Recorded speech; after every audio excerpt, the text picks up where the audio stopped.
And that's like one of the beautiful parts of like being able to reread is being able to, see all the ways that the author has like intricately woven different pieces of the story.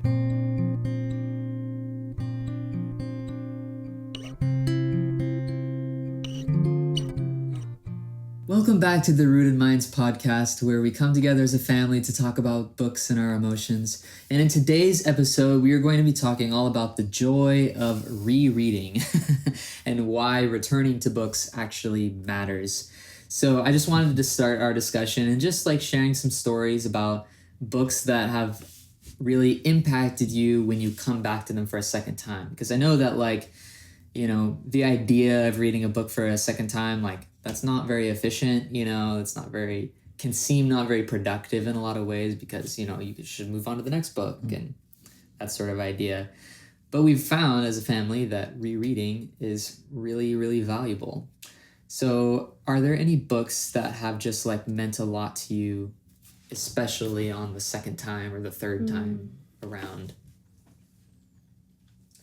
Well, I think there's two different kinds of answers I could give on fiction books and on nonfiction books. Because there's some books that you read like a thought or an idea or a teaching that you reread and you're just trying to understand it differently and absorb it and let it impact different areas of your life, which for that coming to mind is by Andrew Peterson. What is that book? Something in the Dark.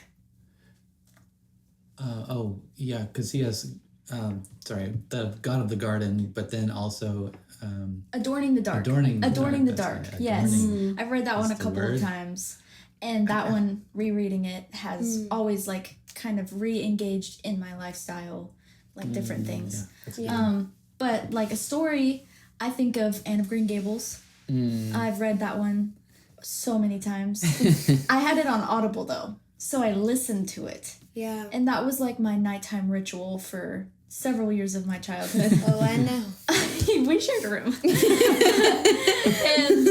for that one, the character, I resonated so much with Anne, the character. Yeah. And just re-experiencing over and over the different things she navigated and her thinking and creativity and freedom. It was both a joyful thing, but also just I felt understood. I felt my imagination was sparked. I always loved going back to that one because she just loved the imagination. Yeah. So no matter how many times I read it, I still was inspired to imagine and think of things differently.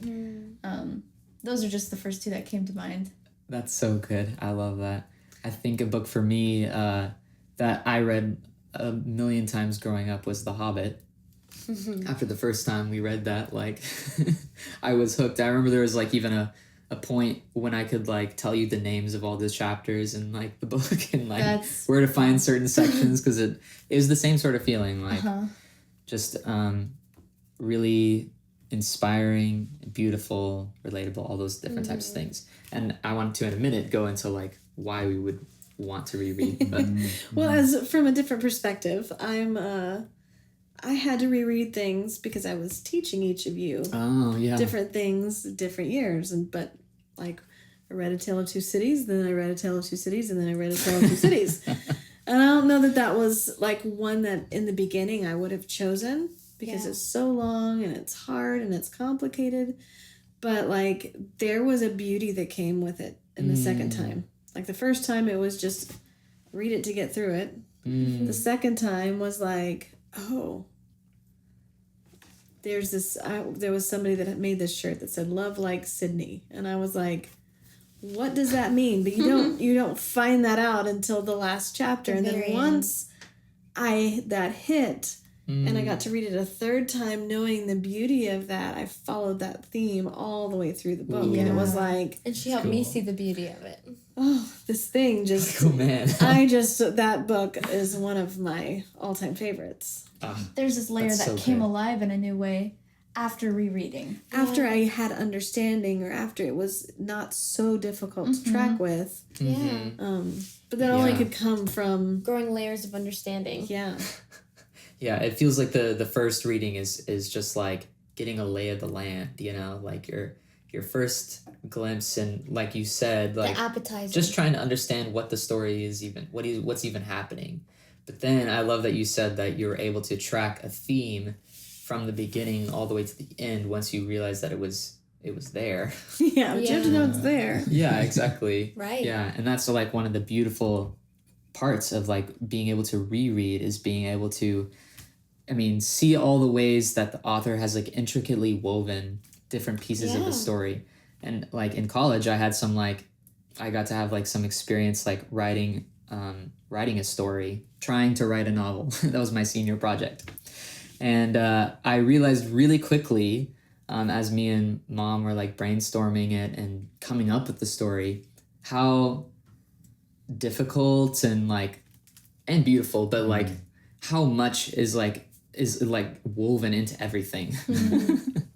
And how the very first page is connected to the last page, Everything and to has the middle purpose. page, and all those things have to be connected for it to feel like a story in the first place, for it to even make sense. And then there are authors like Dickens who are able to like track this beautiful thing throughout multiple characters and different plot lines, and can be really, well, and really just the fact powerful. that he wrote that and like published it Oh, before yeah. he'd published chapters. He didn't go back and edit this line over here to connect with this line. Yes. No, he held those things Which is in that crazy. tension. Oh, anyway, just makes you appreciate. And I think the books that I've had to work the hardest for are the ones that I love the most. Mm. That's A good. lot of good. those are like Yeah. Billy Budd Sailor. Never thought I'd like that one, Yeah. but I had to work for it. Had to Yeah. say this is. Yeah. I'm going to have to reread this chapter even until I legitimately know what's going on. Yeah. And I think there are some books that make those themes more apparent on the first read, like The Phantom Tollbooth, where all the characters' names are symbolic of the theme that's happening in the story, and so you're able to like get a glimpse of the theme earlier on. But even with like kids' books and those kinds of things, the more you read it, the more you start discovering and like digging into the treasure and all the things that you can find I was there. thinking that about Animal Farm. There's just so much underneath what he's saying. Yeah, that's crazy. That I definitely didn't get the first time I read it. I just thought it was a book about some animals that could talk. Which that is not really what it's about. It's about why you don't want pigs on your farm. Right. Okay. It took another or two rereads to get there. Yeah. I think for me also, I think I found like there's books like she was talking about of like fantasy versus like nonfiction. And for me with like fiction books, like I've talked about before how it was hard to read, and so audiobook is always a good option for me. But the books that I felt the most like I could get lost in, because I didn't find many books that I felt that way with. And like Cloak with the Light by Chuck Black was one that was like very immersive for me. Like kept me on the edge of my seat for long periods of time. Right. Especially I think in that time when I first like read it by myself, I think you were away at college and you had a lot of homework to do, so I was like kind of playing by myself. And so I was like, here's a 10-hour book. Let me sit down and listen to it. Because we listened to it in the car, but she slept in the whole thing. Exactly. So now I've read it like Your probably first 5 reading times. was in your subconscious. Exactly. So, as we're thinking about like rereading, and just the beauty of it, like, what do you think are some like personal benefits to like rereading, like how that like impacts you as a reader and as a person?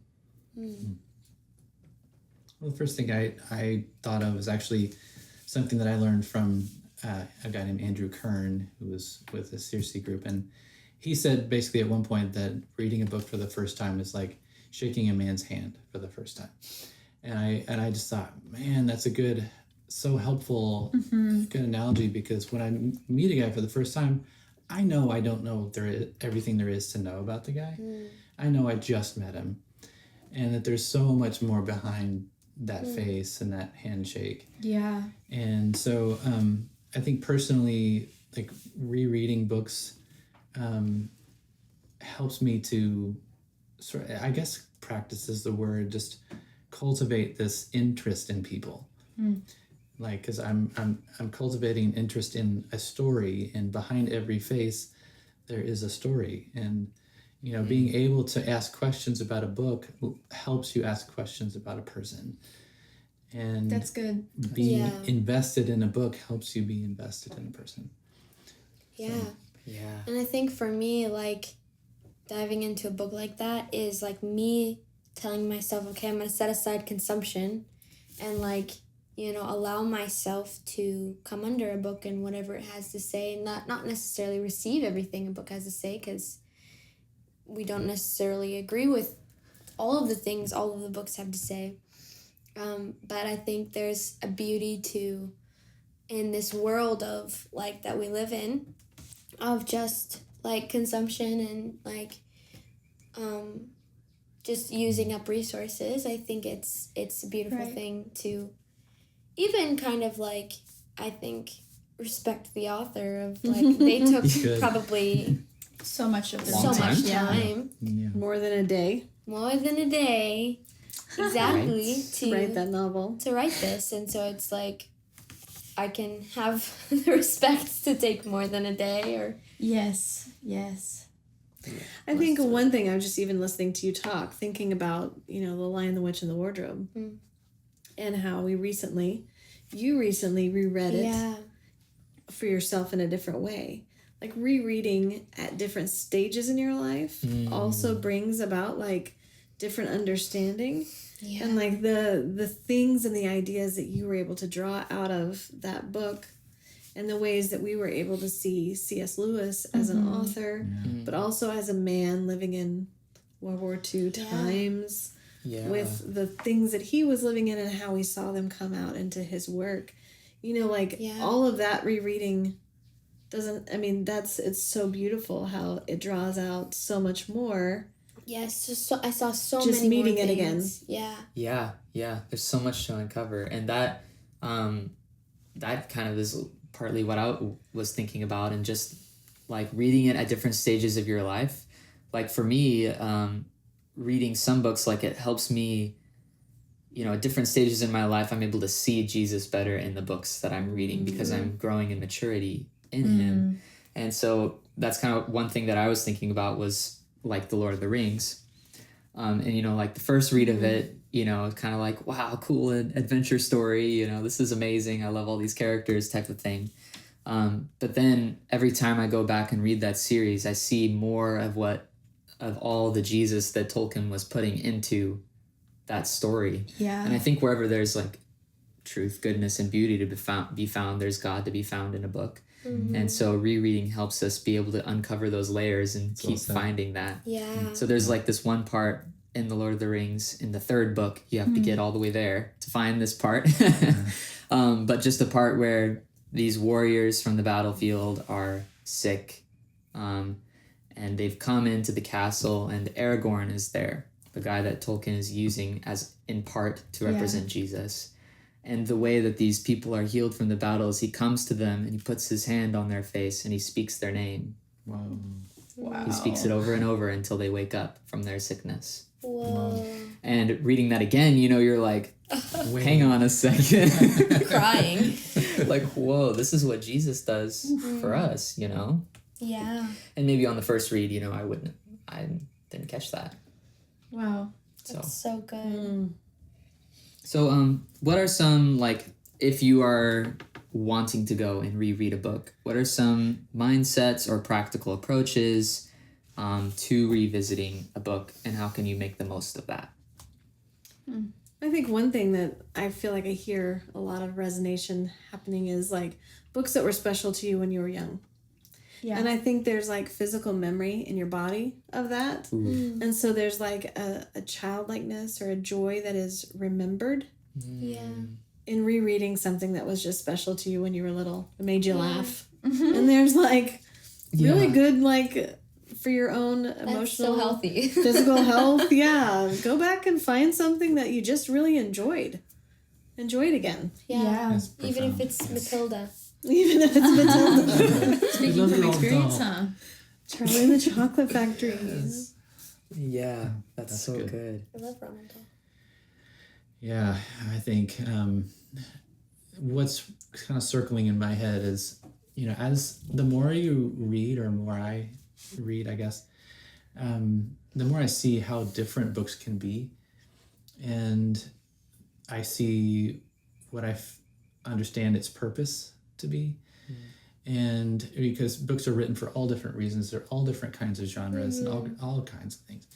So I think my level of discernment has grown in what I choose to read also, and in finding those things that bring me joy, or finding those books that honestly are relatively surfacey for me right now, and that's okay.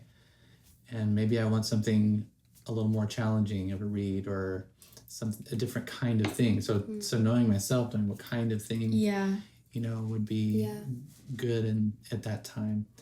So I'm not sure if this is really answering your question, but I think practically speaking, like I'm reading slowly one right now called The Yearling.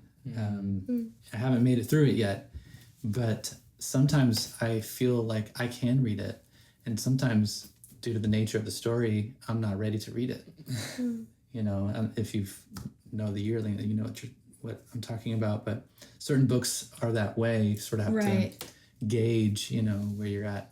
And that's different than, on an education level or other kinds of levels. But it's really important to have that self-awareness when you are making the decision of what's next. Yeah. And I think last thing for me, it just...